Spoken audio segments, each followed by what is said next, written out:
Hello, everyone.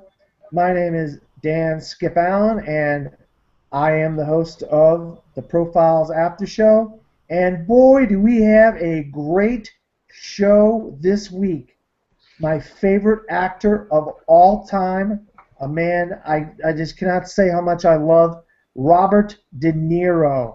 And wow, we got an all-star panel this week for Mr. De Niro. Um, Going from my right to left, starting with Mr. Mark. Everybody introduce yourselves. Hi, Mark Tordai. This is my fourth or fifth time on the show, and just glad to be here. Robert De Niro is one of my favorite actors, as I'm sure everyone here feels the same way, and I'm really, really looking forward to talking about him. So thank you for inviting me, Dan. Appreciate it. Thank you. Dylan Esposito here. First time actually on this Profiles After Show.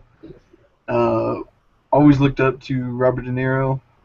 The chemistry between him and Joe Pesci in a lot of his movies always was one of those things that I wish would happen a lot more in Hollywood. So, anyways, great to be here, and let's get started. Hello, everyone. I'm Uh, Cole Boone, and I have been on for a while actually, so I'm actually really looking forward to talking with all of you about Robert De Niro and his movies. So, yeah, it's great. I'm Carl T. Coleman. You might know me from Facebook. Yeah, I'm just excited to talk about De Niro's in my top five actors of all time. Hello, profilers. My name is Billy Callahan. This is my second time. The first time was it was the Pixar show where I bailed Dan out, and yeah, I'm really excited. I love Robert De Niro, and yeah, I'm just super excited and can't wait to hear your guys' thoughts. All right, well, the way we start the Profiles After Show is where do you where have you seen one of Mr. De Niro's first movies? We always go to our first blood, just like Alicia and Scott. And before we ask our panelists what their first blood is, we're going to go with Alicia and Scott's first blood. And Scott's was The Deer Hunter, and Alicia's was Cape Fear. So, starting once again with Mark, what was your first blood on Mr. Robert De Niro? This is kind of a tough one because, Robert De Niro's had such an illustrious career and a long career. And so I tried to think about where I would have seen, what movie would have been the very first one I ever saw, and I think I've got it down to The Untouchables. I remember seeing The Untouchables as a kid because I think it was out in the late 80s, so I was probably like 4 or 5 years old at the time, and I would have seen it later, probably on television, but that's the one that sticks out to me the most. I can't really exactly say, but I'm pretty sure that's it. So it's a sort of a safe estimate. And I do love The Untouchables. It's going to be on my list later, and I think his performance is incredible. After that, of course, there's a lot more, but yeah, I would definitely think that that's a safe bet to say that that's my first one. Dylan? For me, it was actually lucky for me because it's pretty easy to remember since my grandfather was a firefighter, and that's Backdraft. That was the first one I got shown, and it was one of those where De Niro had a very memorable part in it. You know, when he's talking about the fire, he's basically reignites the fire inside that apartment. It's one of those that it's creepy just to see how quickly it can spread and how calm he is around it. Uh, so that was my first blood. All right. Paul? Well, I would like to say my first blood would have been like The Godfather Part 2 or uh, like Goodfellas or something like that.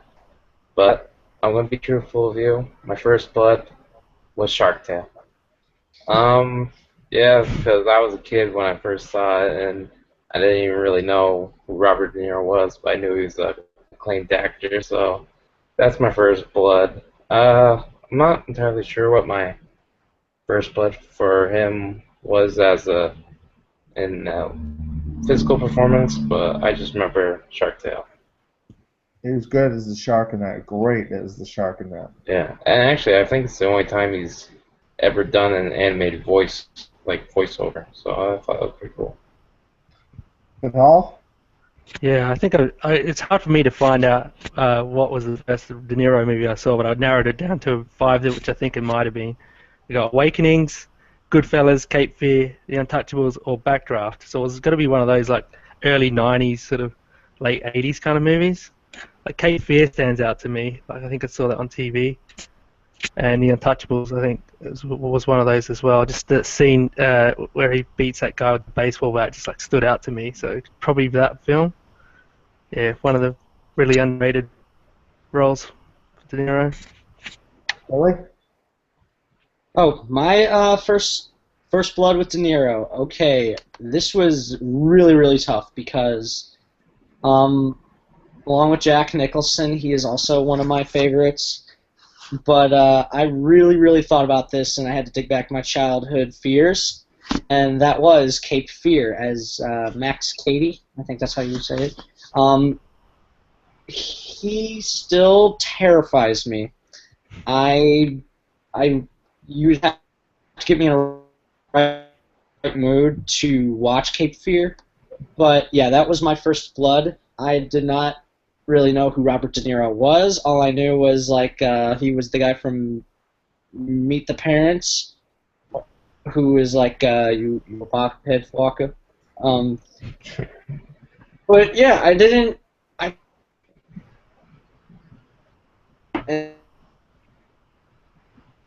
All right, Billy, you're freezing up. So I'm Cape just Fear, gonna- he still scares me. Yeah, basically Cape Fear because he is just so goddamn scary, and it traumatized me as a kid. But you know, he became one of my favorite actors. All right, so Cape Fear, Max Cady. Yeah, he was great and creepy and scary in that role. All right, my first blood is actually Robert De Niro's very first role he ever acted in, and it's Bruce Pearson from Bang the Drum Slowly.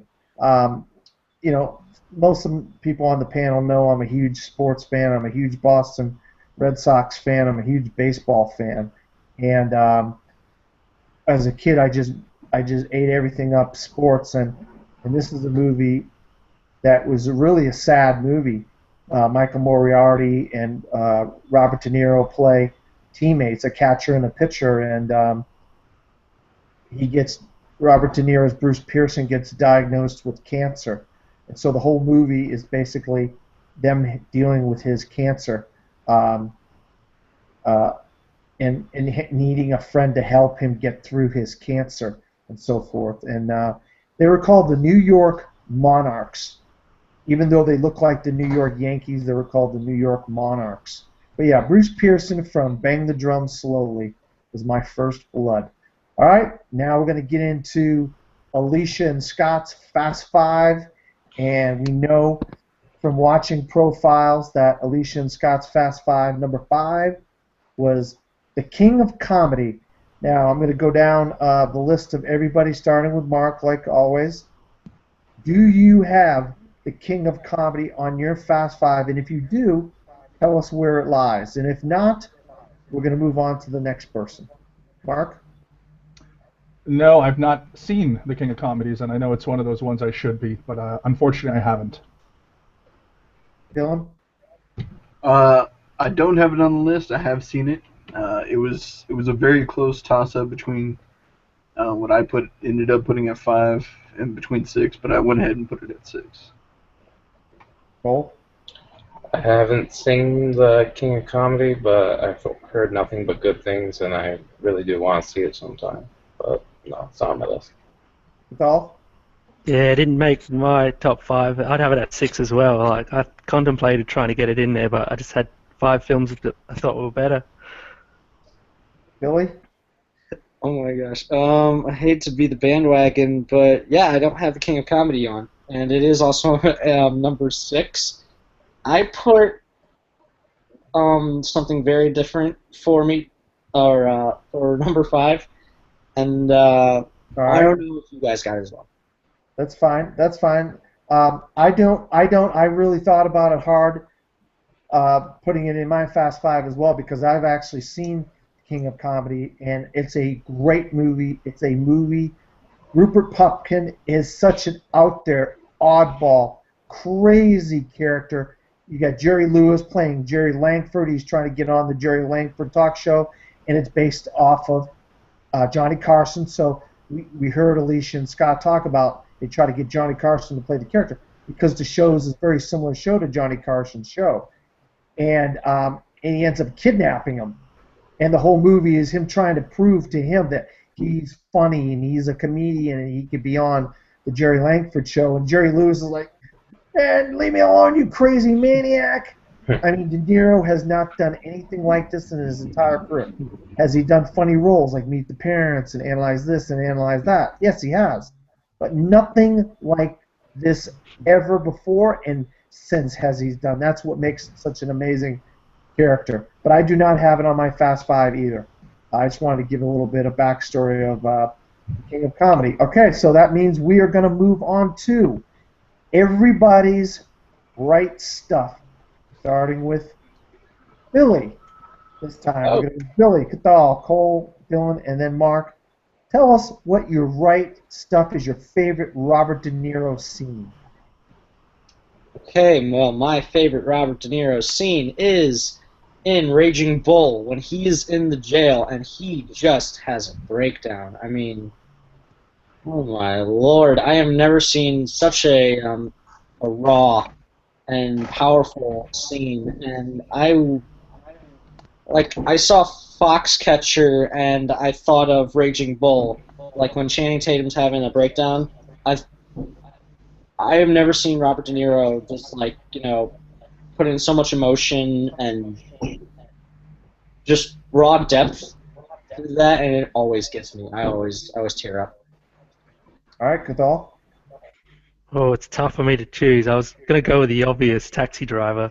You know, you're talking to me scene, or the baseball bat scene from the Untouchables, even the Deer Hunter ending. But I chose The Godfather Part 2. Just the way he's when he assassinates that Don Fanucci at the parade, like he's just sort of stalking him on the rooftops. It's just like you can kind of see the methodology in his mind, like this guy's gonna make a move and take this guy out. And then later on as well, when he takes out the other Don when he goes back to Italy, it's like the ascendancy of like Vito Corleone. It's just like it's a very subdued performance, which I like. Like it's not like really out there. Like he's a man of action, but at the same time, like he's just always calculated and thinking. So I really liked. Oh. Well, my right stuff's gonna be from Raging Bull as well, but it's the scene when he's fighting in the ring and he's like, "You never got me down, Ray." After he's just getting the crap kicked out of him, and why I love that scene is one because it's just shot so beautifully, the slow motion and the panning in on the characters. But I also like it what it symbolizes. He's a man that he's on the verge of losing everything, and he's just in there. He's got nothing to lose, and he knows he's going to lose the fight. But what he's taking from it is that if he can just not get knocked down, he can win personally inside. So I just found that to be a very powerful scene and one of the best in that entire movie. Yeah, wow. I definitely agree, Cole, on the Sugar Ray Robinson. Never got me down. See, what a great scene in that movie. Dylan?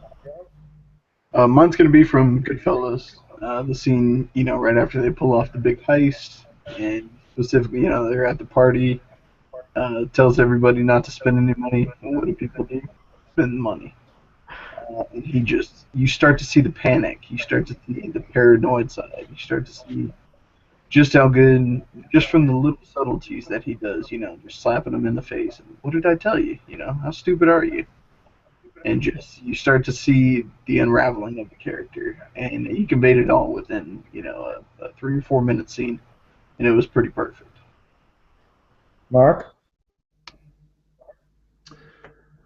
Mine's in Heat. Between the scene when finally Al Pacino's character and Robert De Niro's character are sitting in the restaurant, and these two big powerhouse actors whom I think for years and years and years people wanted them to come together. And finally, they're in this restaurant and they're having this sort of dialogue between them, and it's a fairly long scene. It's shot beautifully. The whole movie is shot beautifully. It's a Michael Mann film, and I just I really love that scene for specifically just the acting. There's no action going on. It's these two powerhouse actors giving it their best, and for me, that's sort of the most like memorable standout performances. And Robert De Niro in that scene he's incredible. So yeah, so for me, it's Heat, which is all around a fantastic movie. I'd also include the last final shootout, which of course doesn't necessarily characterize Robert De Niro's acting, but it's just such a fantastic scene. All right, well, I've been thinking about this, and I had it written down, and I actually have two, guys, and I know I'm not supposed to have two, but I just felt both of these scenes were so similar to each other, and so it just showed the rage of Jake LaMotta and showed the situation and the times he lived in, and they reminded me of my family and the time that I lived in. And the first scene is where he's got his wife cooking the steak, and he's like, "Give me my steak. It's you're burning the steak." And he's like, "No, it's not done yet." She's like, "It's not done." He's like, "Give me the steak." And she throws the steak at him, and then this whole argument ensues over the steak. And then the other scene is when he's talking to his wife. Oh God, I can't think of her name now. Moriarty. What is her name? God, I can't think of her name now. I can't remember. But she tells him how she had sex with his brother, Joe Pesci, in the movie. And so he's trying to prevent him to stop him from going to his house. But he walks down the steps, walks down the street, stomping, and all kinds of crazy stuff is happening. He goes to the guy's house and starts just messing with his brother, just beating the crap out of it. "You have sex with my wife. You have sex with my wife," and all this stuff. So it was just such a powerful, powerful scene. It really encompasses Robert De Niro's career, and obviously there's going to be more talk about Raging Bull, so I won't go into it right now. We're going to go into Alicia and Scott's Fast Five, number 4, and we have a little bit of talk about this already, and it's Goodfellas. So going back to Mark, where does Goodfellas, Jimmy the Gent Conway, lie on your Fast Five, Mark? I don't have it on my Fast Five. It's a film that I saw a long time ago, and I need to see it again. And it's basically just from memory. I didn't want to put it on my Fast Five simply because it has been that long since I've seen it. I do love the film. I remember loving the film when I saw it, but it's just been so many years that it's hard for me to put it on my Fast Five for that reason, just because it's been so long. But I would say probably it's like a number 6. Maybe a number 7, from what I can remember. Dylan, where does Goodfellas lie in your Fast Five? This is going to be good. For me, it's on my second spot. I toyed with it, tossing it back between Godfather Part 2 and that for the second spot. And I think just because of how much more memorable it was Goodfellas decided to finally take that 2 spot for me. The character, like I said, and like I talked about in my Right Stuff, it's one of those that it just sticks with you because he goes from being this cocky, has a plan, leads everybody, to just falls apart and panics. And for me, that's what made it my number 2. Cole?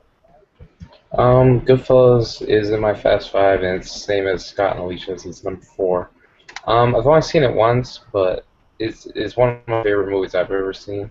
I just like how it's paced. It's a long movie, but it goes by really fast, like they said in the show. Um, De Niro in it though, I don't. I feel like it's not a very showy performance like a Raging Bull or a Taxi Driver. I think I remember Ray Liotta and Joe Pesci a lot more in that movie than De Niro, but I mean he's good as usual, and I think it just shows how well he can work in an ensemble cast too. So I really do like Goodfellas a lot, and it does have good rewatchability, more so than I would say Dancing with Wolves has. All right, Cathal, go ahead. Well, Goodfellas is my favorite Scorsese movie ever, but in this list, I had to put it at 5 because I didn't feel like it was like a big De Niro role either. Like, I mean, it was a great supporting part, but I had to pick 4 others that I thought were bigger sort of roles for De Niro that I think will, fit right for me. But he's brilliant as Jimmy Conway. Like, I mean, he works perfectly off of Joe Pesci and Ray Liotta and the other guys. It's just, yeah. Just for the purposes of this list, I had to put it at 5. Like, I mean, it paid me to do so, but I found 4 that I thought were better. All right, Billy. Where Okay. did Goodfellas fly in your Fast Five? Well, Goodfellas is the same as Scott and Alicia's. It is number 4, and it's the same as Cole's. I chose this because many of the same reasons have been said, and I don't want to sound like a record, but yeah, it was not really a big Robert De Niro role. He was great in it as Jimmy Conway, but you never rat out on your friends and always keep your mouth shut. I will always remember that from him. And Goodfellas is my favorite Martin Scorsese film as well. But compared to his other roles, I thought, there's some better ones with, that shows his range of acting, and I thought Goodfellas was a good, at number 4 was a good spot, because I know I had to have it in there. So, yeah, that's my 2 cents. All right, well, like Alicia and Scott and Cole and Billy, I have Goodfellas at number 4 in my Fast Five as well. I think the word you guys are searching for was ensemble cast. Pesci, Ray Liotta, De Niro. I mean, these guys all work together so well that he didn't need to be the main character in this movie. And all of them play off each other so well. And there's just amazing true story about a bunch of gangsters in the Lufthansa Airlines heist. This is an actual true story. Henry Hill was a real man. These guys are all real people. They changed their names for the sake of the movie. But yeah, Goodfellas. Wow, I probably watch Goodfellas once or twice a year, every year. I try to watch it, on my De Niro marathon coming into this, and I couldn't find it. I couldn't find it. My movies are all messed up and unalphabetized, so I could not find it, so I didn't watch it. But it's probably one of my 10, I think in my top 10 favorite movies of all time, maybe 12 or something like that. But I love Goodfellas. Scorsese and De Niro, one of their best once again. All right, so now we're going to go into what kind of the last detail. We got some trivia. We got maybe some stories. Everybody likes to do the last detail a little bit different. So starting with Billy, we're going to go, what kind of info do you have for us about Mr. De Niro and his career? Okay, I got 4 details that I just found and I thought were really interesting. I'm just scrounging around on Google because, Google has everything. For Raging Bull, he gained 60 pounds to play Jake LaMotta, and he did it by eating ice cream and spaghetti. And I thought, well, that's gotta be fun. He turned down the role in The Departed, which ended up going to Jack Nicholson. And I thought, well, that movie would have been imagine him doing the the rat scene. Um, Also, he was considered for Tom Hanks's role in Big, which that movie would have been so different and it would have felt out of place. But De Niro would have been great in it. He shares a birthday with fellow actor Sean Penn, who is also really awesome. Those are my details. Wow, good.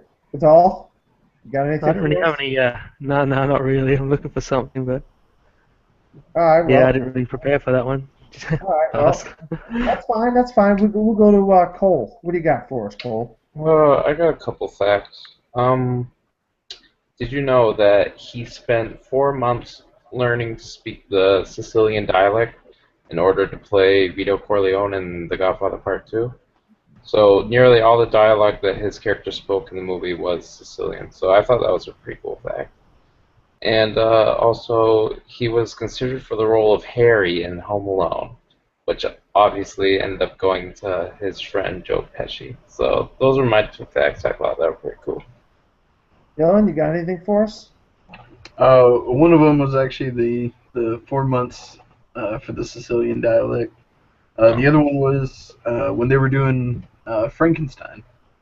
Kenneth Branagh used body doubles and techniques that were later used in Lord of the Rings because they wanted to show the pure size of Frankenstein without, De Niro's only 5'9.5", so obviously they couldn't do it that way. And another one was a project that I thought that would have been amazing to see. Would have been in '93. He was going to play Enzo Ferrari in a movie about Ferrari, and it was going to be directed by Michael Mann. Oh, that's interesting. Mark, what do you got for us? I don't have anything on the last detail, but for quiz show, I've got something. Do you want to include that, Dan? Or Oh, yeah, absolutely. okay, well, like many things in pop culture, they have an origin, and I think it's very interesting.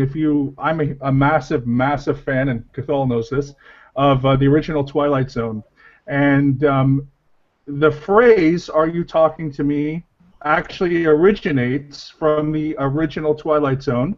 It's an episode called "The Nervous Man in a $4 Room," where a gentleman looks into a mirror and actually says, "Are you talking to me? Are you talking to me?" So there's not much evidence to say necessarily that Robert De Niro was copying that actor in that particular episode because it was an improvised line. But regardless, that's actually where it does originate. And in that particular episode, the man in this room, he sort of wakes up. Of course, it's a Twilight Zone episode, so it's kind of weird. Doesn't really know where he is, and looks into the mirror, and a copy of himself kind of answers back to him. And it's not the greatest episode, but it's definitely a classic, and it was also written by Rod Serling. So not only was that particular phrase from the Twilight Zone, it's originated, but it was written by Rod Serling, who to me is one of my inspirations in life. He was a complete genius and master in the sci-fi fantasy horror genre, particularly for creating the original Twilight Zone. Yeah, I absolutely love a few episodes of the Twilight Zone, Mark. There was some just amazing, amazing writing in some of those episodes. What a great show that was. All right, so the last detail I have, I'm going to run down some of the things that Scott and Alicia said. After 9/11, to help the Tribeca part of New York that got hit pretty bad with debris and rubble and all that kind of stuff, he formed the Tribeca Film Festival. He was born in 1943 at Greenwich Village, New York. His very first role was Bang the Drum Slowly. He won 2 Oscars, one for playing Vito Corleone in The Godfather Part 2, and obviously Jake LaMotta in Raging Bull has been nominated for an Oscar 5 times. He learned how to act from the Actors Studio, which a lot of great, great actors have gone to the Actors Studio. It's in New York. Let me see here. trying to sift through these because a lot of the stuff you guys have already said. The roulette. He put a bullet in the gun that they were using for roulette in the Deer Hunter, which is really that would have scared me if I knew there was an actual bullet in the gun. I don't know how. I mean, that is kind of crazy. Um, of course, Billy already said never rat on your friends and always keep your mouth shut. From Goodfellas, Billy, you know, and then you may not have. I mean, you guys know this, but a lot of people don't. It was a 12-year-old Jodie Foster that was in Taxi Driver with him. 12 years old, Jodie Foster. That's just still to this day that kind of is baffling to me. Let me see. Obviously, Cole said, "You never got me down, Sugar Ray." I had that, and what a great, just one of the classic lines in any movie that De Niro has ever said. You know, and it's considered. I'm going to just put this in there because I'm such a huge sports movie fan, but it is my favorite sports movie of all time, and one of my top 5 favorite movies of all time, Raging Bull. So. Let me see what else I got here. Uh, and obviously, you guys know this. You guys are huge movie fans, but maybe people that are watching don't. Both De Niro and Marlon Brando both have won Oscars for portraying the same character of Vito Corleone. Brando for The Godfather and De Niro for The Godfather Part 2. So those are some last details, a little bit of info you may not have known. And the people on this panel, they're on this panel for a reason. They know what they're talking about. They really go in depth with their comments. So a few of the things that I would have said in my last detail, my panelists have already said. So that tells you something. Especially the 60 pounds he gained from playing Jake LaMotta in Raging Bull. So that was a big one that I was going to talk about. But all right, let's go on to Fast Five, number 3. Alicia and Scott have. I know we're going to have a lot of discussion on this one. Taxi Driver. So starting with Mark, where does Taxi Driver lie on your Fast Five? It doesn't because I've never seen the film, and I feel ashamed by that.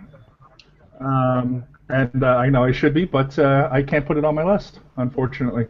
Well, you're a good man for not putting it on your list because you haven't seen it. I would not have liked you to have it on there if you haven't seen it. All right, Dylan, where does Taxi Driver lie on your Fast Five? For me, it's at the 4 spot. I went ahead and went there because I thought the ones that I had, 1, 2, and 3, I just thought for some reason clicked with me better. But I think with when you're doing an act like this, I mean, you can go through a top 10 and they're all going to be, they could be number 1 any given day of the week. So for me, 4 just felt right. Got anything else you want to say about Taxi Driver? Just that, like I said, it's one of those performances. Like I said, for any given day of the week, I'd probably switch it between my 2, 3, and 4 spots. Other than that, what more can you say? All right, Cole, where does Taxi Driver lie in your Fast Five? Taxi Driver is number 1 in my Fast 5. Taxi Driver is one of my favorite movies ever made, probably in my top 15 favorite movies ever made. And it's really surprising, too, because I never would have thought it would have been.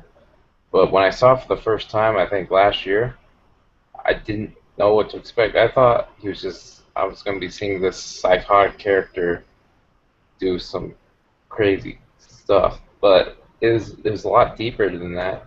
It's a very deep character, and it's one of the most complex characters ever put to screen. Because he's a man that is troubled, and he wants to do good, but he just ends up doing he does good, but he does it by the wrong ways. So I think Travis Bickle is one of the most fascinating characters put to screen, and Robert De Niro, his performance is just spellbinding. the way he just throws himself into this character and becomes Travis Bickle. I didn't see De Niro. I just saw this man that was struggling to do good and um, be true to himself. And it's a really dark film. It's not for everyone. But for me, it's just one of those films that I get so much out of every time I see it. So it's my number one. And I think it's Robert De Niro's best performance as well. That's really good insight, Cole. Cathal, where does Taxi Driver lie in your Fast Five? Came in at number 2. It's just like one of the most iconic roles that you think of when you think of De Niro. I mean, just the whole method performance. Like he was driving cabs and all, like to prepare for it, And the film has like kind of a dreamlike quality to it as well. I find like kind of like a nightmare. And then at the end with the harp sort of score, it's like this weird kind of. You don't know if it's like the ending, like how to interpret that now. Like I've looked at it in different ways now. Just like he's the sort of the hero of his own story. You know what I mean? Like he's the anti-hero, but at the same time, like he's trying to sort of cleanse the city of, what the scum and all of that. Like what he sees is like, it's like just like corruption of life. You know what I mean? Like he's it's hard to explain, but it's just like. He's just at his wit's end kind of thing, just trying to process it all. Like, it's just like when he's looking in the mirror, and all, you can kind of see this sort of psychosis almost of him. Like, it's hard to really put a finger on it, but it's just so iconic and stands out to me. Billy, where does Taxi Driver lie in your Fast Five? Okay. First of all, I would just like to apologize. My computer keeps crashing. I don't know what it is. It's a piece of crap. So if I missed anything, then you guys can fill me in. But Taxi Driver is number 2 on my Fast Five, and I chose this for a number of reasons. Number 1, Travis Bickle, the name of the character that De Niro plays, is just amazing. You can quote, the "You're talking to me.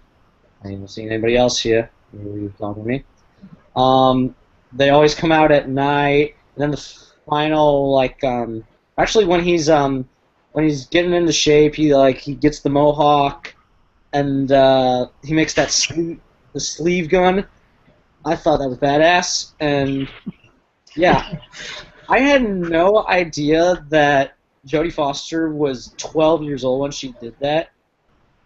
But yeah, the story is very layered, and you are invested in Travis and what he's doing. He is definitely like the definition of an anti-hero if you ever need a definition, and it's one of De Niro's best. It sounds like a cliche thing to say, but it's a cliche for a reason because it's true, and I only missed it from number 1 because I thought there was just a performance that was much better.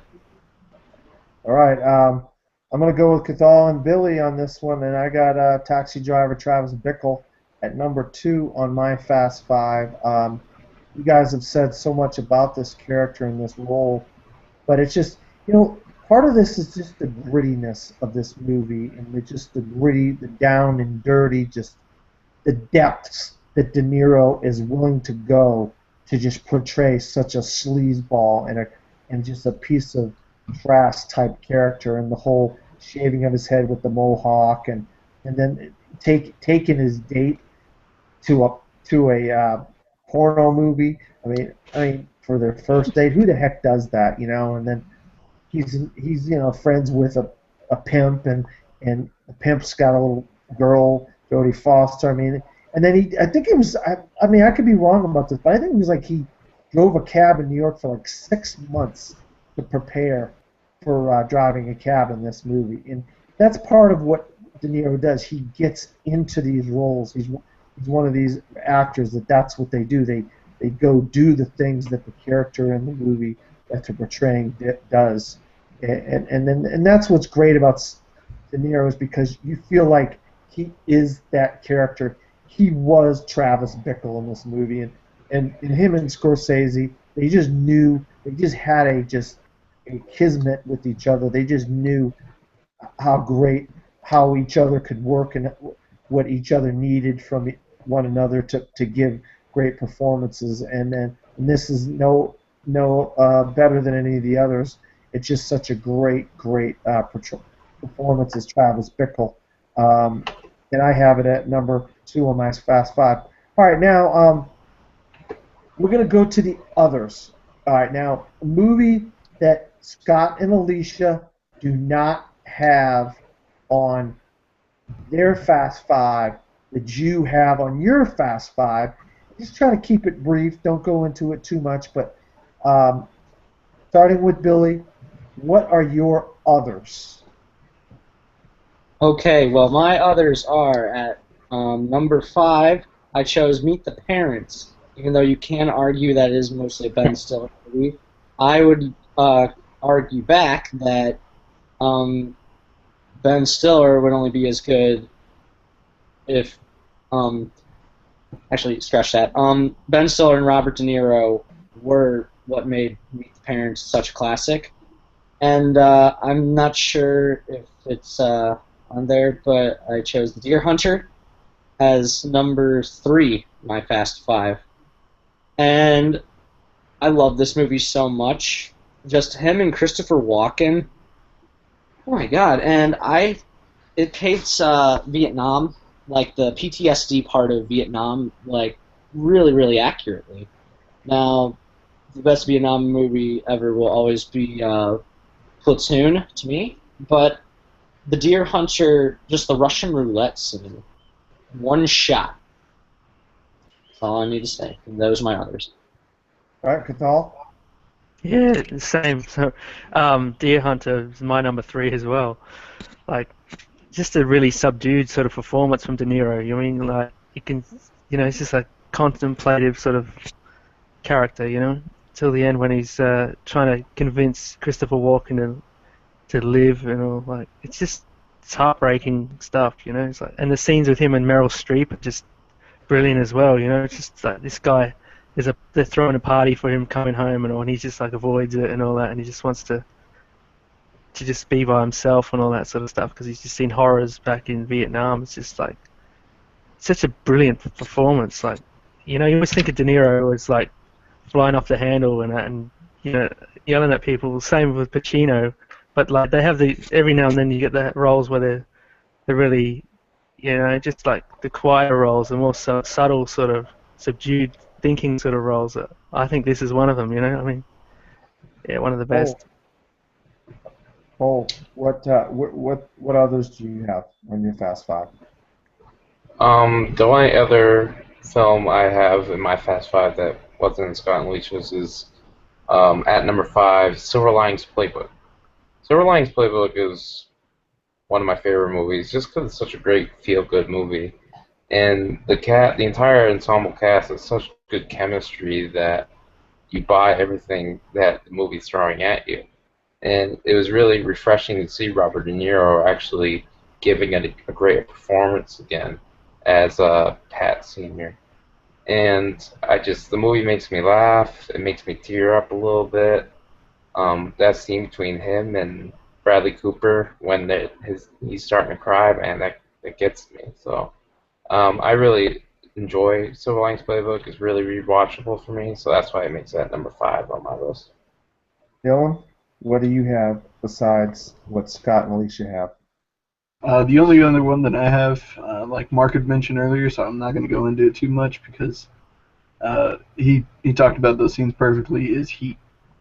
What Michael Mann did with him, the play between him and Al Pacino, and it was one of those where you always felt like if you walked in a room and Robert De Niro was there, his particular character, then you felt like he was the smartest person in the room. Like he always had the plan.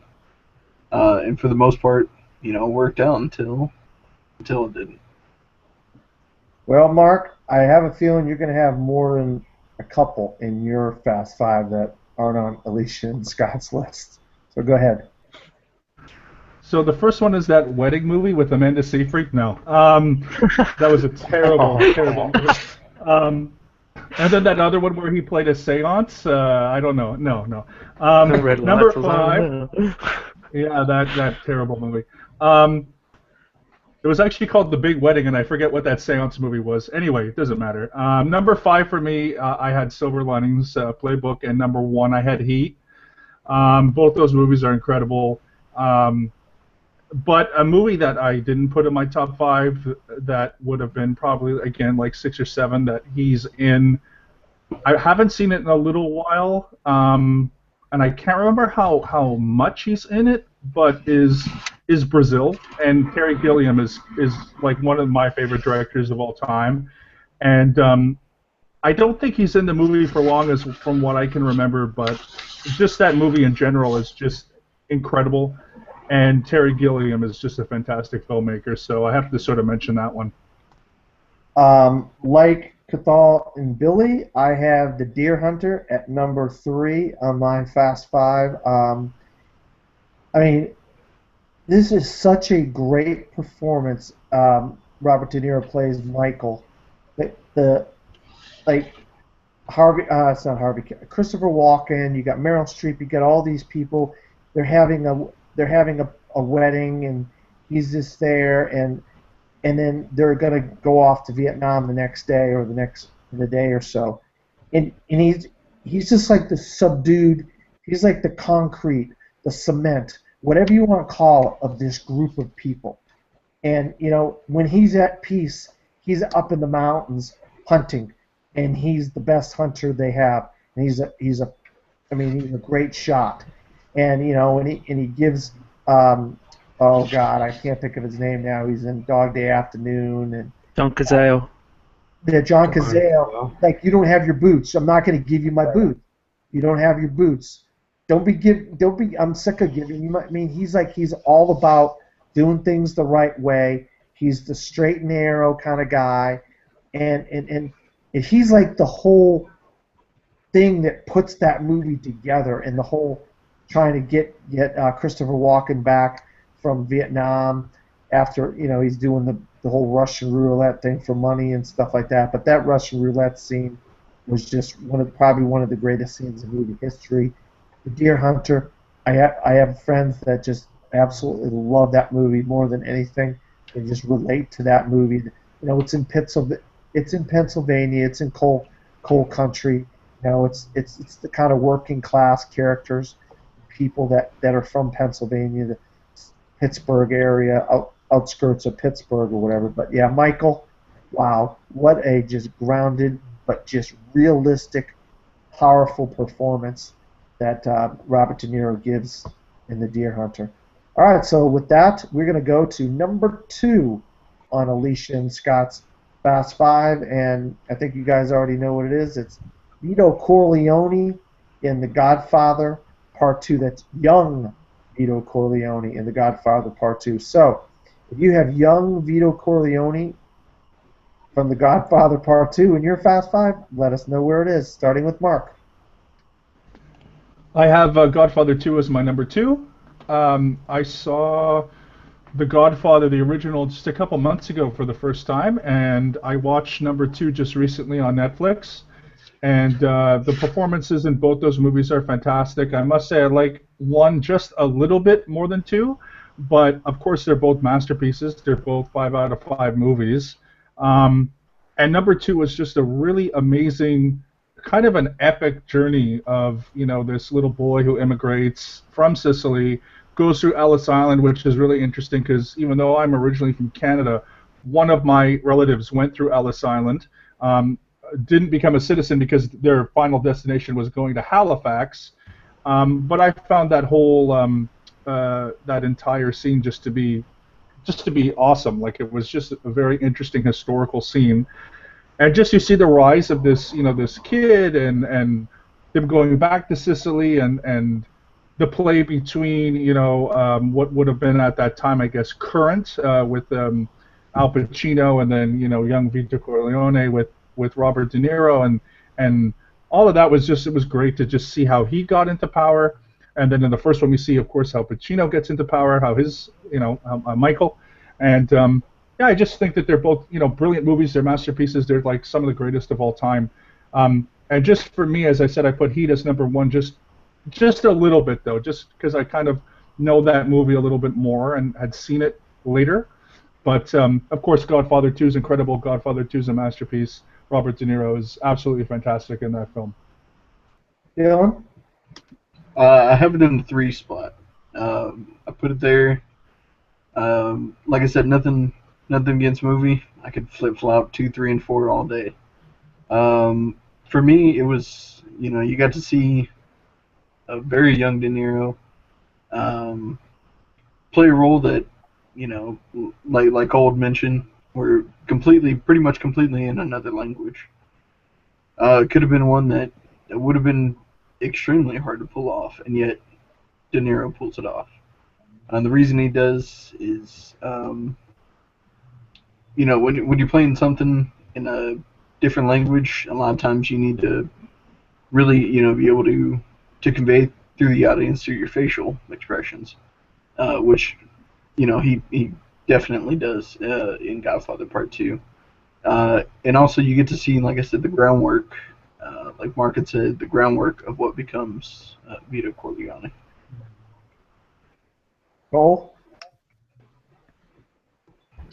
Well, I'm with Dylan on this one. I'm gonna put Godfather Part 2 at number 3 as well.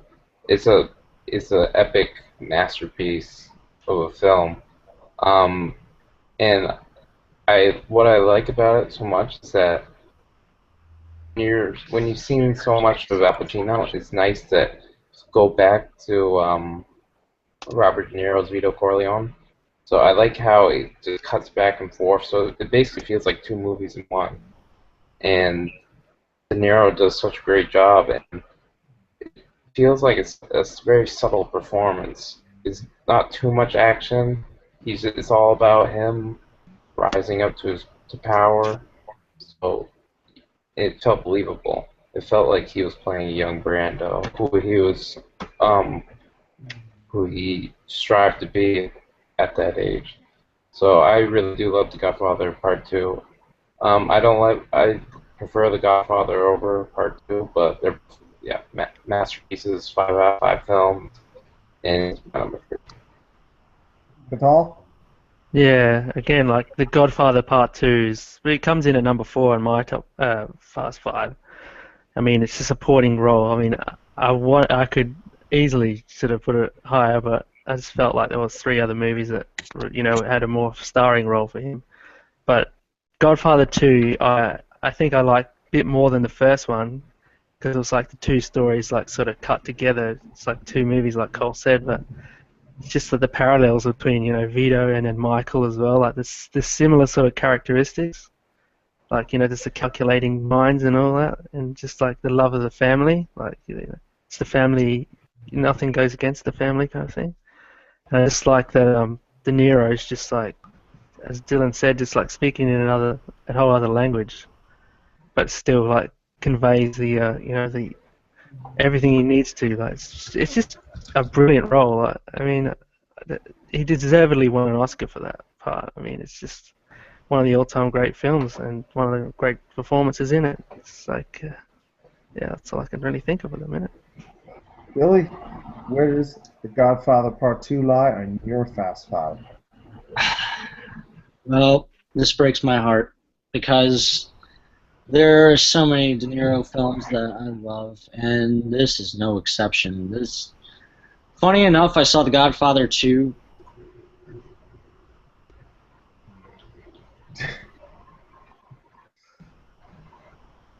All right. I'm going to talk until Billy... Oh, there he goes. Yeah, we lost Billy again. I thought he was coming back there for a second. Are you back, Billy? Yeah, I'm here. Sorry. What were you saying? Connection sucks. This really pains me though, and is not on my Fast 5. I love this movie so much, and a big part of that is because of Robert De Niro. I mean, he is young Vito Corleone in all sense of the words, and the first time I saw it, I was like, really? But then I gave it some time. I let it sink in. And I'm like, oh, pardon my language here, but holy shit. This guy, this guy has been through some shit, and yeah, De Niro is just unbelievable, and it helped cement why he's one of the best actors in the business and always will be. Yeah. I just want to put this on the record that Billy likes Meet the Parents more than The Godfather Part 2. All right, we won't get into that. We don't have a lot of time to give Billy a chance. Controversy. Duly Uh, noted. I have The Godfather Part 2 at number 5. Say what you will, I do have it on my Fast 5. And like Cathal said, it is a small role, but it's a yin and a yang to what Michael Corleone is going through in The Godfather Part 2, and where his Vito Corleone started out and how he got to where he was going and the lessons he had to learn and the mistakes he had to make to get to the point where Brando portraying him and he was his mentor. And then Michael obviously takes over as the Godfather.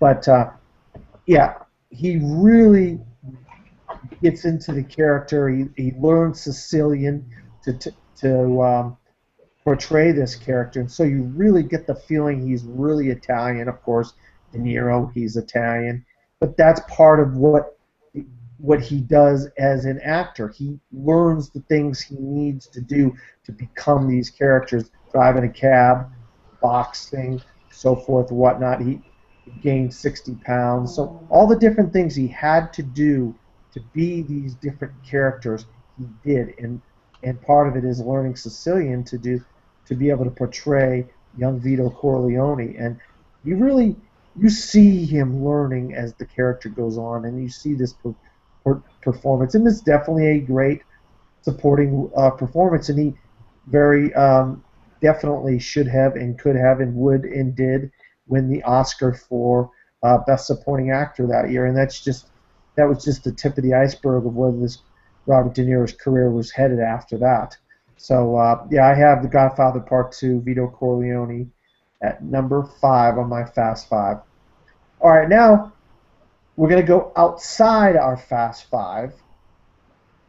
And any movie, just one or two really quickly that you want to bring up that obviously you can't put in your Fast 5 that you really love that maybe we haven't talked about. Maybe Scott and Alicia have not talked about. Don't go into it too in depth because we don't have a lot of time. But Billy, anything you would like to bring up that we haven't talked about? Also, I'm just gonna say that it's not a real movie, I know, but it should be a real movie. And just right off the top of my head, probably Heat. Like it's Mark's favorite, and it's one of the best. Well, it's one of the best heist films, really, and it's Michael Mann's best film ever. But I just really want to quickly just say that because I didn't really know where to put it, and so I just decided not to put it on there. All right, that's all. I want to say Awakenings. That's one that really stands out to me. Like, It's a great film. just a sad sort of tale of this guy who's sort of like pretty much comatose almost, and he's given like new pills and treatment to sort of wake him up. And then the heartbreak when he sort of reverts back to that at the end of the movie. But it's like the childlike sort of ness to him when he wakes up. He's able to see the world differently, and it's just a really sort of subtle sort of performance again, which I think he might have been nominated for again in that one. But it was really one of the overlooked films. Another one's probably obviously The Untouchables. We talked about it a little bit, but just like there's such a small role, he's able to just like really bring it. The intensity, like it's excellent. I don't know what else I have. Cape Fear, obviously. I mean, that was insane. I mean, I've seen both versions, the Mitchum version and the De Niro. It's a real method performance again from De Niro. I mean, it's just like the depths that he goes to. I mean, he messed his teeth up for that as well, apparently. Just another one of those really good ones. That's all I can think of at the minute. All right, Cole. I don't think this is like an amazing movie or anything, so don't jump on me too hard. But Limitless was a pretty fun movie, I thought. I mean, he doesn't really have a huge role in the movie, but I really liked the concept of that movie, and I thought what he was in, he was good, and that was the first time him and Bradley Cooper acted alongside each other. So I just wanted to mention that Limitless was a pretty fun movie. Go on. Yes. I'm just gonna run through a couple of them real quick. You got, De Niro and Jackie Brown. Probably, on a lot of people's lower end for the Tarantino film, but still an Oscar-winning Tarantino film. Men of Honor, where him and Cuba Gooding Jr. the back and forth, the struggle that Cuba Gooding Jr. had to go through, being the first African American and first amputee U.S. Navy diver. And then one of my personal favorites was Running. With the car chase scene. That always comes up for me. That's always one of the big things that I look for in films that get me excited is a good car chase scene, and that is one of the best in history. Mark. Yeah, I don't know if you guys remember from like 1997. It's a really good Barry Levinson movie called Wag the Dog. It's actually it's a really good satire, political satire.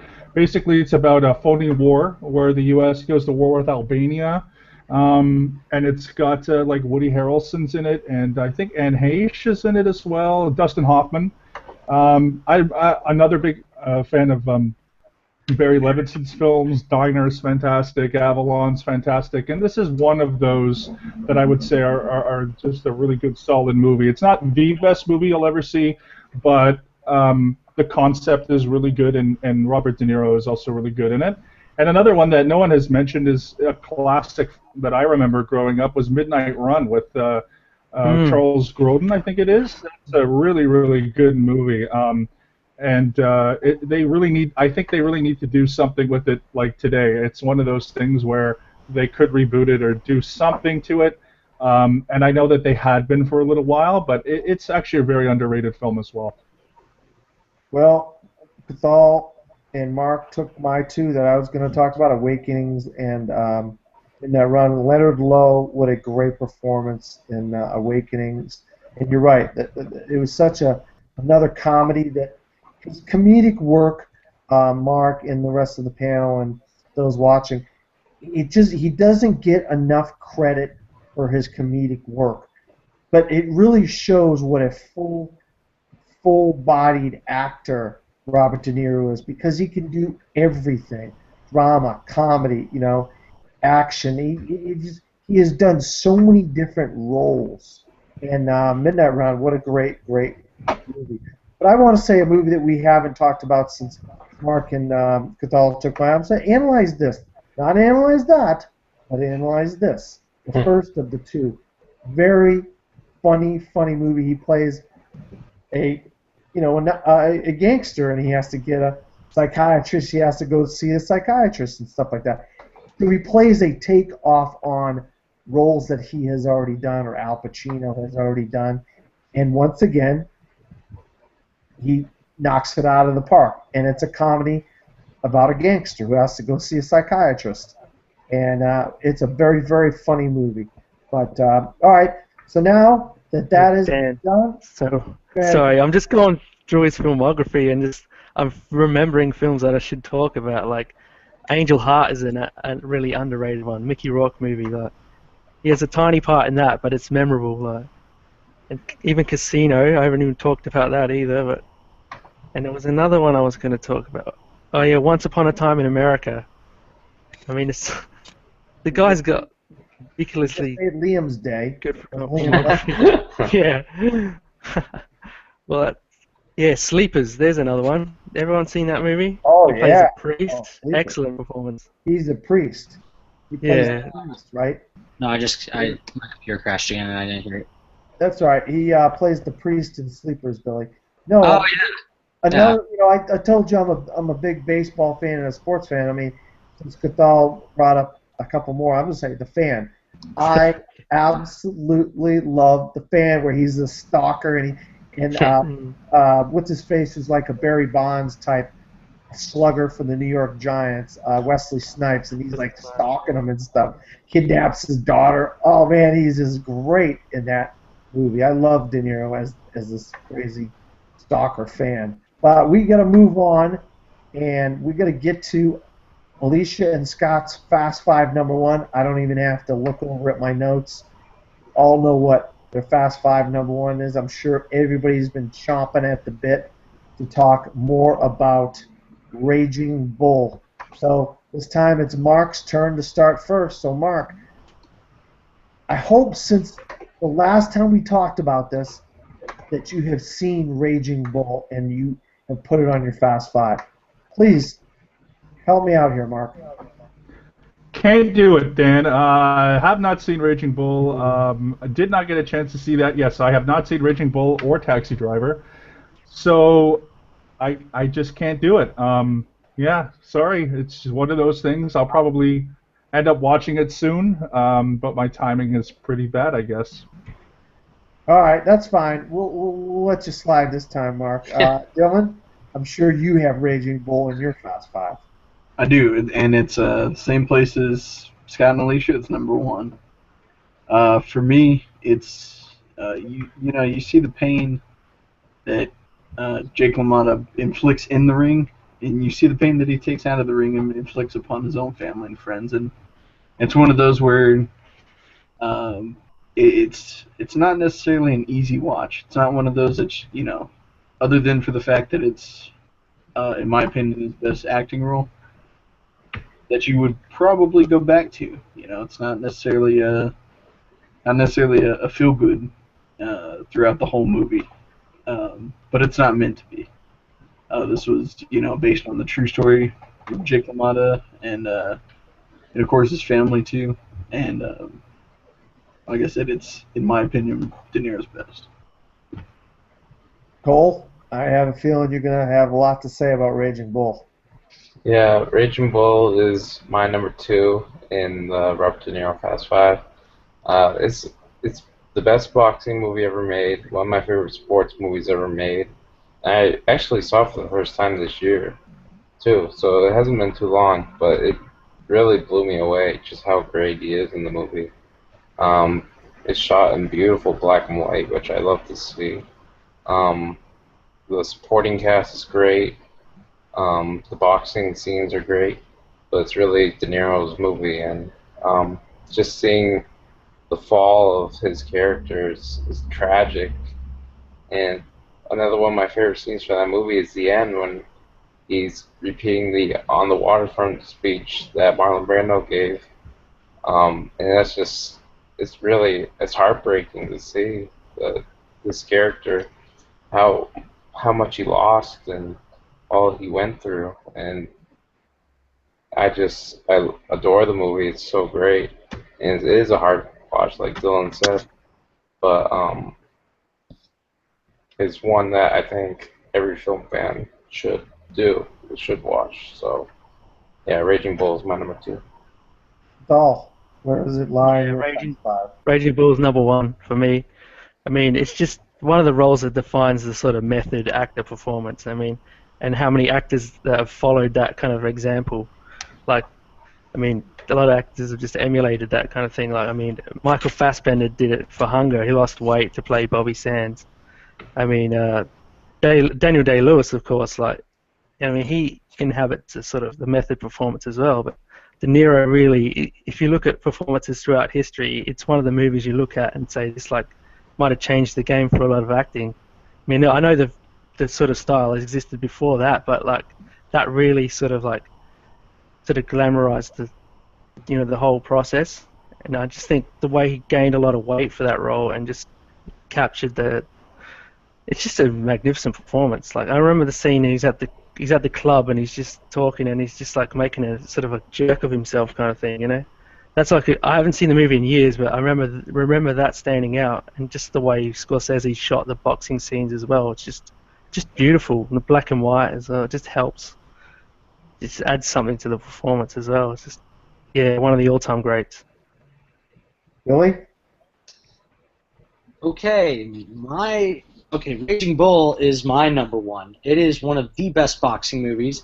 Personally, my favorite is Rocky, and this is number two, but that's another discussion.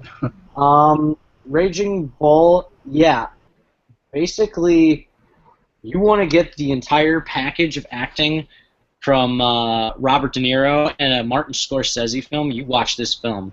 It is, like Dylan and like Cole said, it is not an easy watch, not at all. But those are sometimes some of the best movies. And the black and white really does help. It gives it a nice nostalgic feel, like you could put this in a time machine somewhere. It doesn't distract from the film at all. And also, Scorsese is great with his camera work. And the boxing scenes are really, really well done. And just the rise and fall of Jake LaMotta. And, yeah, this was based on a true story.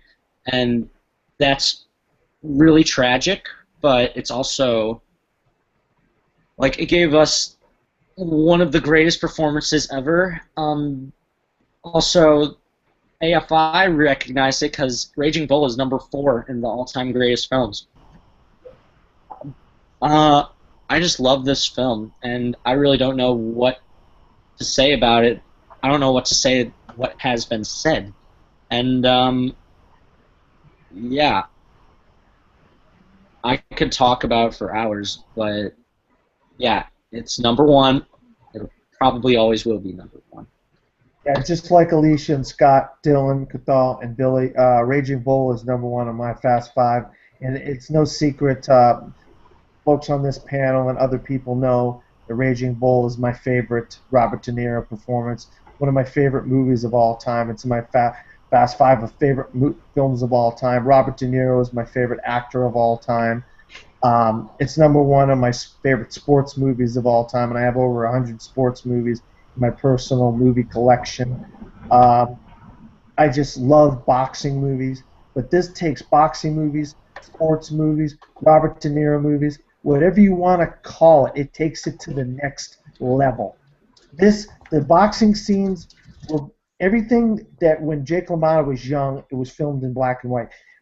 Martin Scorsese did not want to take away from the performance, the drama on the screen, so he decided we're going to film this movie in black and white. That's why at the end it's in color, because that's him. He gains the 60 pounds. He becomes a comedian in his own nightclub. He gets arrested, the whole whatever. But the meat of this film is him and how he's interacting with his family members, his 2 wives, his brother, his neighbors upstairs, downstairs. I mean, you just get the feeling of what New York is like at that time, and the kinds of people that lived during those times in New York. And Jake LaMotta reminded me a lot of my own father. The time reminded me of a lot of my own life, living in tenements in Lowell, Massachusetts, where I come from. And watching movies is one of the few things I ever did to get away from the negative, nasty life that I had as a child. And this man was a mean man, Jake LaMotta, and the only way he could get away from himself was get into the boxing ring. That was another world for him. And that classic scene, which we've talked about, towards the end when he's fighting Sugar Ray Robinson, you never got me down, Ray. You never got me down. He was down so much in his own life, but he would never get knocked down in the ring. And he had that belt for a while before he lost it because of his own problems that he caused himself in his daily life. But Jake LaMotta, I mean, was such a gripping, powerful performance by Robert De Niro, and I can watch it every day, every week. I watch it once or twice a year.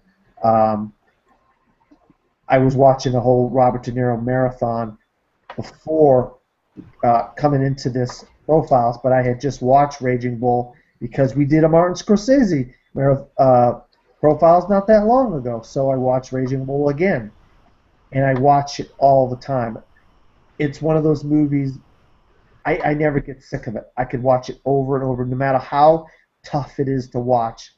I look at it and I say, wow, what a person, what a crazy individual Jake LaMotta was, what a life that he lived.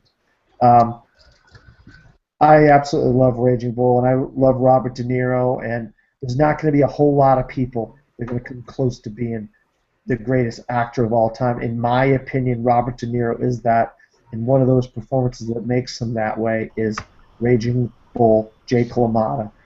All right, folks, I hope you enjoyed this inside information, this whole thing that we talked about today called the Profiles After Show. We do this every couple of weeks. Um, I'm just so happy that we were able to get to do it this week. And I had such a great panel, and everybody gave such a great, knowledgeable insights on their fandom of movies and this great actor, Robert De Niro. I'm going to just add one thing. I want you guys to all say where you're from.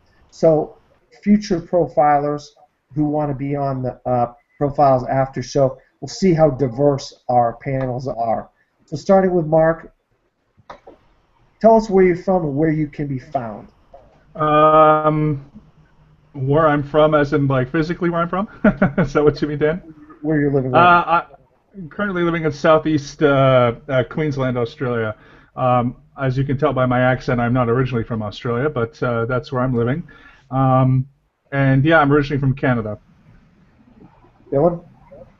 Born and raised right here, San Antonio, Texas. Pretty soon I'll be moving to Tulsa, Oklahoma. I'll get both the Texas and Oklahoma connections. Most of the time you'll see me on Schmoville on Box Office Breakdown or on the Top 10. Cole? Well, I'm from the great state of New Hampshire in the United States of America, and you can find me on Facebook and YouTube at Cole Boone and on Twitter at CTBoom57. Bell? Me? You talking to me? Sorry, had to get it in there. Yeah, I'm Carl Coleman. I live in Adelaide, South Australia. I'm originally from Ireland, but yeah, of course I've got the Aussie accent. I've lived here most of my life. But you can find me at Carl Coleman on Facebook or at CTC82 on Twitter. Billy? Okay, well, I am from St. Louis, Missouri, and you can find me on Twitter at Billy_Callahan, and all lowercase. You can also find me on Facebook, also Billy Callahan. I also have an Instagram, but I forgot what it's probably Billy Callahan. Yeah, born and raised Missouri. I lived here my entire life and probably will die here. That's no matter where you're from, just come on in. We're always welcome. All right. I am from Lowell, Massachusetts originally. I've lived in Florida for 23 years. I live in the Daytona Beach, Orlando area. Just so you guys are watching, you see the diverse places, the panels that are on the Profiles After Show is from. We got Canada, we got Texas, we got New Hampshire, we got Australia, we got Missouri, we got Florida. You can be on the Profiles After Show. You just have to have a love of movies and be knowledgeable about what you're talking about. So if you're interested in being on the Profiles After Show in a future episode, just message me, Dan Skip Allen, on Facebook. I also have a Twitter and Instagram and Pinterest, and they're all Dan Skip Allen on those. I do another podcast, well, a show. We haven't done one in a week or two, called The Best Damn Movie Show with my good buddy Vinny LaSpada. But mostly you can find me roaming around the Profiles page or Schmoville or Facebook or whatever. Just yapping it up movies. That's what I love to do. So thank you to my panel, and hopefully everybody enjoys this episode of the Profiles After Show. I sure as hell did. Good night. Bye.